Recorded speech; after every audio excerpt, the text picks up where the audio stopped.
Hello friends, আজকের ভিডিওতে থাকছে 2002 সালের ভোটার লিস্ট আপনি কিভাবে বের করবেন অনলাইনে। ভিডিওতে নতুন হলে চ্যানেলটি সাবস্ক্রাইব করবেন আর ভিডিও ভালো লাগলে লাইক করবেন। তো চলুন ভিডিওটা শুরু করা যাক।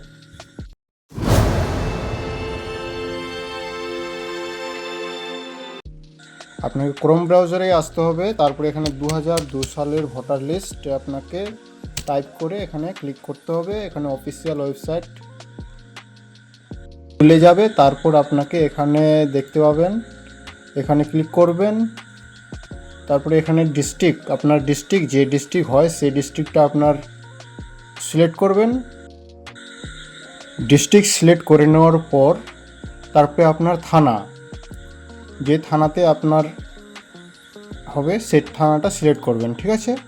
তারপরে এখানে আপনার চলে আসবে, ঠিক আছে। তারপরে এখানে থেকে আপনার যেটা হবে এখান থেকে সিলেক্ট করে নিতে হবে, ঠিক আছে। তারপরে এখানে ক্যাপচারটা দিয়ে দিবেন। ক্যাপচারটা দেওয়ার পর লিস্ট বেরিয়ে যাবে। তো এখান থেকে আপনাকে সার্চ করে বের করতে হবে কোথায় আপনার লিস্টটা আছে, ঠিক আছে। অনেকগুলো নাম আছে, নামগুলো খুঁজে বের করে নিতে হবে আপনাকে, ঠিক আছে। দেখছেন অনেকগুলো নাম এসছে। তো এভাবে আপনাকে সার্চ করে আপনাকে দেখে নিতে হবে আপনার নাম আছে কি না এই লিস্টে, ঠিক আছে। তো এই ছিল আজকের ভিডিওটা ভালো লাগলে অবশ্যই লাইক করবেন আর চ্যানেলটিতে নতুন হলে চ্যানেলটি অবশ্যই সাবস্ক্রাইব করবেন। ধন্যবাদ।